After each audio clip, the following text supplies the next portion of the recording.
প্রিয় ভিউয়ার্স সবাইকে আবারও স্বাগতম জানাচ্ছি আজকের নতুন ক্লাসে। আজকের ক্লাসের পর্ব নম্বর হচ্ছে আমাদের 6, অর্থাৎ ষষ্ঠ ক্লাস। মাইক্রোসফট এক্সেল সিরিজের আজকে ষষ্ঠ ক্লাস আমরা দেখব।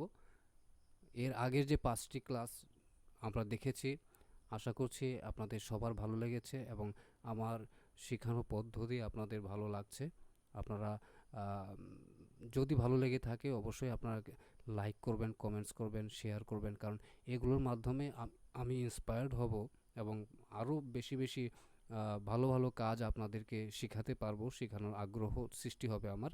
তো আগ্রহ সৃষ্টি করার জন্য হলেও আপনারা কষ্ট করে হলেও একটু লাইক, শেয়ার, কমেন্টস করবেন, সাবস্ক্রাইব করে নেবেন। সবাইকে অনেক অনেক স্বাগতম জানিয়ে আজকে আবার ষষ্ঠ ক্লাস শুরু করছি। ষষ্ঠ ক্লাসে আজকে আমরা মাইক্রোসফট এক্সেলের অন্যতম একটি গুরুত্বপূর্ণ কাজ শিখব, যেটা অনেকের অনেক সময় সমস্যা হয়ে থাকে এবং অনেকের বুঝতে অসুবিধা হয়ে থাকে। তাছাড়া অনেকে হয়তো আমরা জানিও না এখন পর্যন্ত কিভাবে আসলে এই কাজটা করা যায়। এই কাজটি হচ্ছে, বিষয়বস্তু হচ্ছে প্রিন্টের কাজ, পেজ সেটআপের কাজ এবং প্রিন্টের কাজ। খুবই গুরুত্বপূর্ণ একটা কাজ। আমরা এক্সেলে কাজ করতে পারবো, ফর্মুলা ব্যবহার করতে পারি, বিভিন্ন শীট তৈরি করতে পারি, যোগ বিয়োগ গুণ ভাগ সব করতে পারি, কিন্তু প্রিন্ট দিতে গেলে অনেকেই আটকে যায়। দেখা গেল কিছুটা কেটে যায়, কিছুটা আসে তো আসে না, তাই না? কিছুটা আবার অন্য পেজে চলে যায়। এই ধরনের অনেক নানান জটিলতা তৈরি হয়। এগুলো আমরা আজকে সমাধান করব। তো এইগুলো সমাধান করতে হলে আমাদের যে দুটো কাজ খুব ভালো করে দেখতে হবে, সেটা হচ্ছে, এক হচ্ছে পেজ সেটআপ এবং দ্বিতীয় হচ্ছে প্রিন্ট করার যে কয়েকটা পদ্ধতি আছে, সেই পদ্ধতিগুলো সম্পর্কে আমাদের জ্ঞান থাকতে হবে। তো এই দুটো বিষয় নিয়ে আজকে ভিডিওটা আমি সাজিয়েছি, আশা করছি আপনাদের ভালো লাগবে। তো চলুন আর কোনো কথা না বলে আমরা ক্লাসে চলে যাই। তো প্রথমে আমরা যেটা করব, পেজ সেটআপ করব। আমাদের লেখা মোটামুটি কমপ্লিট। মনে করুন এটাকেই আমরা প্রিন্ট করার জন্য প্রস্তুত করব। ওকে, প্রিন্ট করার জন্য প্রস্তুত করতে হলে অবশ্যই আমাকে পেজ সেটআপ করে নিতে হবে। তো পেজ সেটআপের মধ্যে কি কি থাকে আমি একটু আপনাদের জানিয়ে রাখি। এক হচ্ছে, আমরা পেজ লেআউটে চলে যাব। পেজ লেআউটে গেলে আমরা পেজ সেটআপটা পেয়ে যাব। পেজ সেটআপের মধ্যে আমরা যেটা পাবো, মার্জিনস, ওরিয়েন্টেশন, সাইজ অর্থাৎ পেজ সাইজ। এই তিনটা জিনিস আমরা খুব গভীরভাবে বা ভালো করে আমাদের দেখতে হবে। এই তিনটা যে সেটিং যদি আমাদের ঠিক থাকে, তাহলে আমাদের পেজ সেটআপটা প্রিন্টের জন্য উপযুক্ত হয়ে যাবে। ওকে, তো মার্জিনসের বিষয়ে আমি যেটা বলবো, সাধারণত ডিফল্ট সেটিং হিসেবে মাইক্রোসফট এক্সেলে চারিপাশে অর্থাৎ up, top, bottom, right and left, এই চারদিকেই মার্জিন থাকবে 1 ইঞ্চি। আমরা দেখে নিই, মার্জিনসে ঢুকলে দেখতে পারবো। এটা আসলে আমি নিজে কাস্টম করে নিজে তৈরি করে রেখেছি, তাই এরকম হচ্ছে। আমরা সাধারণত 1 ইঞ্চিটাই অনেক সুন্দর। যে কোনো পেজ সেটআপের ক্ষেত্রে মার্জিন আমরা রাখবো 1 ইঞ্চি করে, চারপাশে 1 ইঞ্চি করে আমরা 1 ইঞ্চি সিলেক্ট করব। তাহলে কি হবে, আর এটা প্রয়োজনও পড়ে না। সাধারণত মার্জিন যে সেটআপটা থাকে ওটা পারফেক্ট থাকে। ওকে, এটা আমাদের নতুন করে সেটিং প্রয়োজন হয়। তবে সেটিংটা প্রয়োজন হবে কখন, যখন আপনি কমাতে চাবেন, মার্জিনটা কমাতে যাবেন কিংবা আরও বেশি বাড়াতে যাবেন, 1 ইঞ্চির নিচে যাবেন, যেমন 0.5, 0.3, 0.2। এগুলো সাধারণত হয় যখন লেখার পরিমাণ অনেক বেশি হয়, তখন মার্জিনটা কমিয়ে নিতে হয়। তো লেখার পরিমাণ যদি খুব বেশি না হয়, তাহলে মার্জিন পরিবর্তনের কোনো দরকার নেই। অটোমেটিক্যালি যেটা দেওয়া থাকে সেটাই আমাদের প্রিন্টের জন্য যথেষ্ট হয়ে থাকে। ওকে, আর দ্বিতীয়ত হচ্ছে কিভাবে কমাবো মার্জিন, তাই না? কমানোর আমরা টেকনিকটা দেখে নিই। এই যে মার্জিন আমরা যাব, গিয়ে এখানে কাস্টম মার্জিনসে যাব। গিয়ে যদি আমরা কমাতে চাই, পেজ সেটআপের ডায়লগ বক্সটা চলে আসবে। এখান থেকে মার্জিন আবার দেখুন, টপ, বটম, লেফট, রাইট, আমরা এখান থেকে কমিয়ে নিতে পারি। দুইটা বাটন আছে, দুইটা বাটন, নিচেরটায় ক্লিক করলে কমবে আর উপরেরটায় ক্লিক করলে বাড়বে। তাহলে আমরা টপে দিলাম 0.5, বটমেও দিলাম 0.5, এদিকে রাইটে দিলাম 0.5, লেফটেও দিলাম 0.5। ওকে, আর হেডার ফুটার যদি আপনারা দিতে চান দিবেন, নাহলে যেটা যেটা যেভাবে আছে সেটা সেভাবে রেখে দিবেন। তাহলে আমরা এই মার্জিন নিজের পছন্দ মতো সেটিং করতে পারলাম। তাহলে ওকে দিয়ে দিব। ওকে, তারপর আসবো ওরিয়েন্টেশনে। ওরিয়েন্টেশনটা কি, পেজের যে প্রদর্শনটা, অর্থাৎ আপনার লেখাটা কোন ফরম্যাটে প্রিন্ট হবে। একটা হচ্ছে একটা পেজে দুইটা পার্ট থাকে, যেমন একটা হচ্ছে ল্যান্ডস্কেপ আর একটা হচ্ছে পোর্ট্রেট। ল্যান্ডস্কেপ কোনটা আমরা পেজটা এই আইকনটা দেখেই বুঝতে পারছি। পোর্ট্রেটটা হচ্ছে লম্বালম্বিভাবে পেজটা ধরে পড়তে হয়, আর ল্যান্ডস্কেপটা হচ্ছে আড়াআড়িভাবে পেজটা ধরে যে লেখাটা আমাদের পড়তে হয় সেটাই হচ্ছে ল্যান্ডস্কেপ। ঠিক আছে, তো আমরা আমাদের যে ডকুমেন্টটা থাকবে সেই ডকুমেন্টের ধরনের উপর ডিপেন্ড করেই আমরা এই ওরিয়েন্টেশনটা নির্বাচন করব, পোর্ট্রেট না ল্যান্ডস্কেপ হবে। ঠিক আছে, এটা আপনি নিজেও বুঝবেন, যখন কাজ করবেন তখন বুঝবেন আপনার প্রয়োজনটা কি, আসলে পোর্ট্রেট না ল্যান্ডস্কেপ, লম্বালম্বি নাকি আড়াআড়ি। ঠিক আছে, তো এখানে আমরা পোর্ট্রেটে আপাতত দেখি। পোর্ট্রেটটা দিলাম। তারপর সাইজ হচ্ছে পেজ সাইজে যাব। এখানে আমরা সাধারণত কাজ করে থাকি লেটার, লিগ্যাল এবং A4 সাইজ, তাই না? A4 size. তো আমরা ধরে নিই A4 সাইজে কাজ করব, তাহলে A4 ক্লিক করলাম। আর যদি কেউ লিগ্যাল সাইজে করতে চান তাহলে লিগ্যালে ক্লিক করবেন। ওকে, আর এছাড়াও আমরা চাইলে নিজেদের পছন্দ মতো পেজ সাইজ তৈরি করে নিতে পারি। ওকে,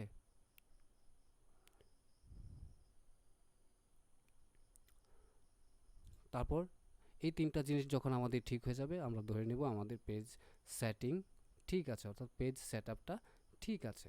এখন দেখুন আমরা প্রিন্টে যদি যাই, কন্ট্রোল পিতে যদি যাই, কন্ট্রোল পিতে হবে কি প্রিন্ট, তাই না?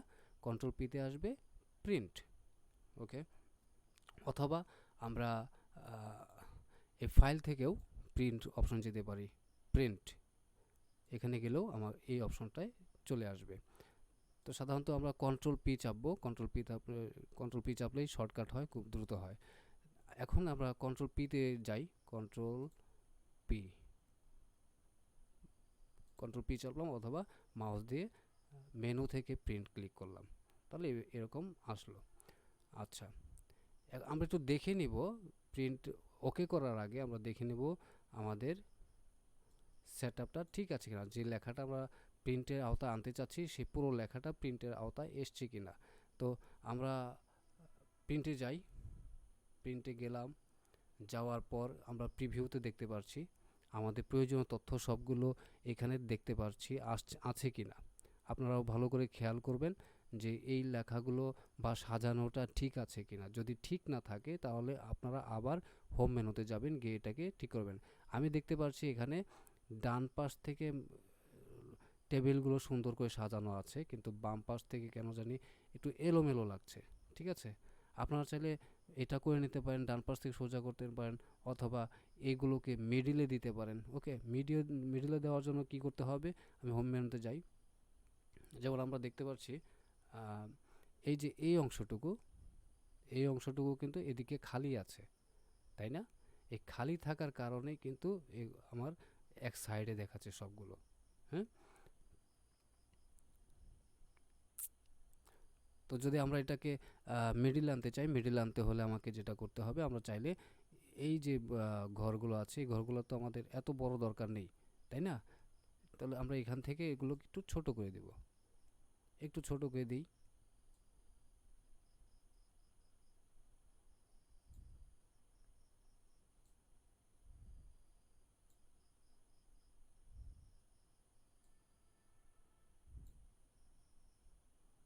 এবার আমরা একটু প্রিন্টে যাই, কন্ট্রোল পি।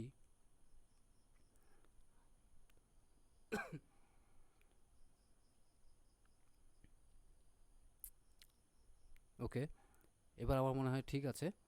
আপনার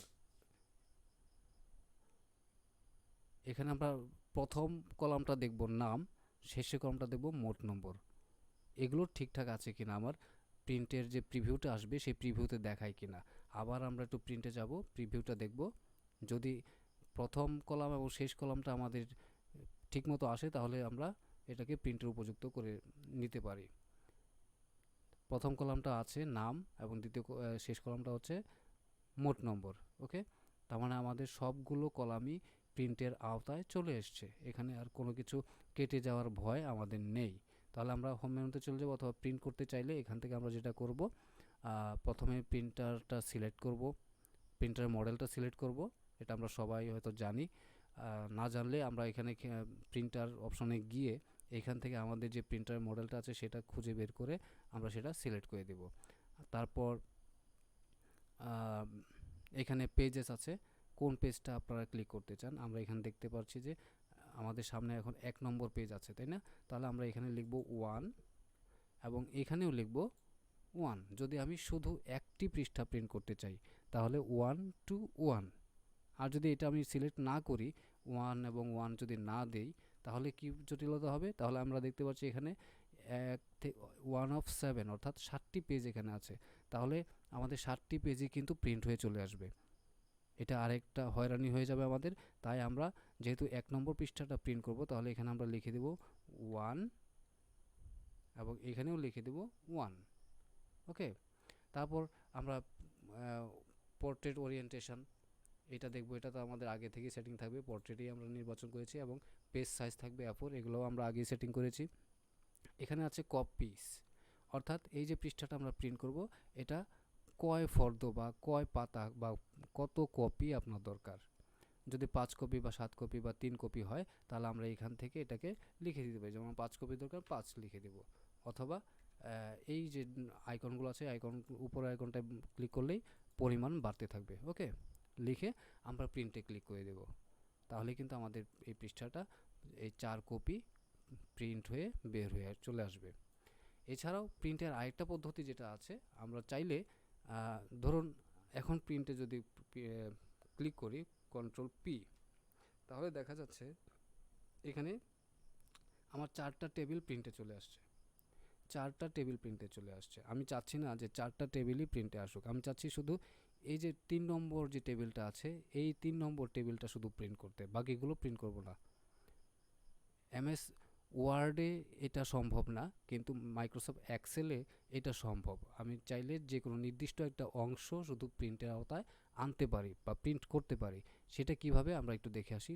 আবার হোম মেনুতে যাই, গিয়ে 3 নম্বর টেবিল যেটা, ধরুন আমরা এই টেবিলটা কিভাবে সবচেয়ে ছোট নম্বর বের করতে হয়, এই টেবিলটাকে আমরা প্রিন্ট করতে চাই। তাহলে আমরা যেটা করব, এই টেবিলটাকে ঠিক এইভাবে বা শুধু এইটুকু অংশ, যেটুকু অংশ আমার দরকার সেইটুকু অংশ সিলেক্ট করব।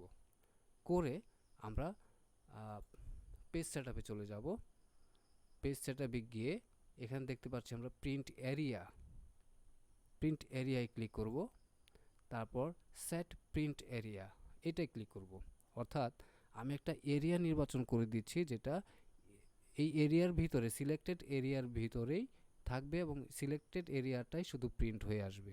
এই জন্য আমরা এখানে করব কি, সেট প্রিন্ট এরিয়া। এটা ক্লিক করলে দেখবেন যে আপনি যে টেবিলটা সিলেক্ট করেছেন সেই টেবিলটার চারপাশ দিয়ে একটা বর্ডার তৈরি হয়েছে। অর্থাৎ এটা একটা এরিয়া নির্বাচন করেছে, বাউন্ডারি দিয়ে একটা এরিয়া নির্বাচন করেছে। এখন যদি আমি প্রিন্টে ক্লিক করি, তাহলে আমাকে শুধু এই অংশটুকুই প্রিন্ট দেখাবে। প্রিন্টে যাই, দেখুন এখন আমাকে শুধু এই অংশটুকুই প্রিন্টেড দেখাচ্ছে। এখন আমি প্রিন্ট করলে শুধু এই অংশটুকুই প্রিন্ট হয়ে বের হয়ে আসবে, বাকি টেবিলগুলো কিন্তু আসবে না। ওকে, তারপর এই এরিয়াটা অবশ্যই আমাকে রিমুভ করে নিতে হবে, নইলে বারবার যতবার আমি প্রিন্টে ক্লিক করব ততবার শুধু এইটুকুই প্রিন্ট হবে, আমার অন্য কোনো অংশ আর প্রিন্ট হবে না। তো এই প্রিন্ট এরিয়াটা কিভাবে আমি রিমুভ করব বা ক্লিয়ার করব, সেটা হচ্ছে ঠিক একইভাবে পেজ লেআউটে যাব, গিয়ে প্রিন্ট এরিয়ায় ক্লিক করব, প্রিন্ট এরিয়া, এবং এখান থেকে clear print area, clear print area. তাহলে দেখবেন সেই সিলেক্ট বর্ডারটা কিন্তু আর নেই, চলে গেছে, তাই না? এখন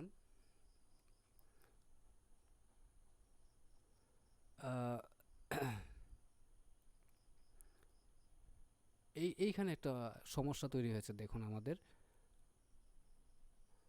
সমস্যাটা কি। এই যে একটা বর্ডার তৈরি হয়েছে, আপনারা নিশ্চয়ই খেয়াল করছেন, একটা বর্ডার তৈরি হয়েছে, তাই না? ভার্টিক্যালি একটা এবং হরিজন্টালি একটা বর্ডার তৈরি হয়েছে। এই বর্ডারটা কিসের? এই বর্ডারটা আপনাদেরও আসবে, আপনারাও হয়তো এই সমস্যাটা পড়বেন। তো এই সমস্যাটা পড়লে কিভাবে আপনারা সেটা থেকে উত্তরণ পাবেন সেটা আমি দেখিয়ে দিচ্ছি। এটা কোত্থেকে আসলো? এটা তো আমি আনিনি, এটা অটোমেটিক্যালি চলে আসছে। কখন চলে আসছে? যখন আমি প্রিন্টে ক্লিক করলাম, প্রিন্ট অপশনে গেলাম, তখনই এটা তৈরি হয়েছে। এটার মানে হচ্ছে এই যে একটা বর্ডার আছে, বর্ডারটাই হচ্ছে আপনার একটা পৃষ্ঠা বা একটা পেজ। এই যে এইটুকু বর্ডার থেকে শুরু করে উপর দিকে যে বর্ডারটা আছে এইটুকু একটা পেজ। ওকে, তো আমরা যদি প্রিন্ট করি তাহলে এই যে এই বর্ডার পর্যন্ত একটা পেজের মধ্যে এটা প্রিন্ট হবে।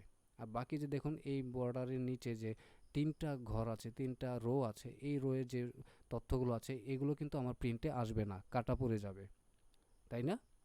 তাহলে এখন এটা কিভাবে সম্ভব যে এটা সবটাকে আমরা একটা একটা পৃষ্ঠার মধ্যে নিয়ে আসব?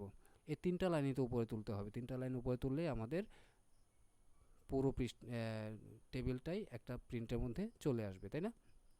এখন আমরা দেখতে পাচ্ছি উপরে অনেকটা জায়গা খালি আছে, আমরা এখান থেকে করে নিতে পারি, অথবা মার্জিনটা আমরা একটু দেখে আসতে পারি, মার্জিনটা কমিয়ে নিতে পারি কিনা।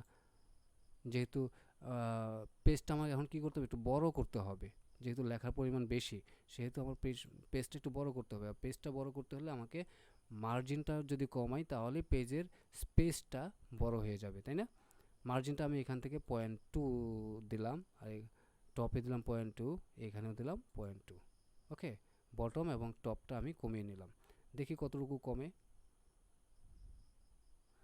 প্রায় অনেকটাই কমে গেছে, দুইটা লাইন কিন্তু উপরে উঠে গেছে। এখন শুধু একটা রো আমার প্রিন্ট এরিয়ার বাইরে আছে, তাই না? এটা কিন্তু আপনারা অবশ্যই খেয়াল করবেন, এটা কিন্তু প্রিন্ট এরিয়া। আমার এখন প্রিন্ট আসবে এইখান থেকে এই পর্যন্ত, আবার এই দাগ থেকে উপর পর্যন্ত, তাই না? তাহলে এই ঘরটা আমার প্রিন্টের বাইরে আছে, তাহলে এটাকে আমি কিভাবে উপরে তুলব? মার্জিন তো দেখলাম যতটুকু কমানোর কমিয়েছি, আর কমানো সম্ভব না। এখন আমাকে যেটা করতে হবে, এই যে মাঝখানে যে ফাঁকা জায়গাগুলো আছে এগুলোকে আমার একটু কমিয়ে নিতে হবে, ফাঁকা জায়গাগুলো। যেমন এটাকে আমি যদি একটু নিলাম, সিলেক্ট করলাম, সিলেক্ট করে হোম মেনু থেকে এটাকে কাট করি, কাট, এবং এইখানে এসে এটাকে পেস্ট করে দিই, এখানে কার্সরটা রেখে পেস্ট করে দিই, এটা উপরে চলে আসলো। ঠিক একইভাবে এইটাকেও আমরা কাট করব, কাট, একটু উপরে তুলে দিব, তারপর পেস্ট, চলে আসলো। এবার এইটুকুকে আমি সিলেক্ট করলাম, পুরোটা এই যে অংশটা প্রিন্টের বাইরে আছে সেটা সহ কাট করলাম এবং এটাকে উপরে তুললাম, পেস্ট করলাম। ওকে, দেখুন এখন কিন্তু আমার পুরো টেবিলটাই আমার এই বাউন্ডারির ভিতরেই আছে।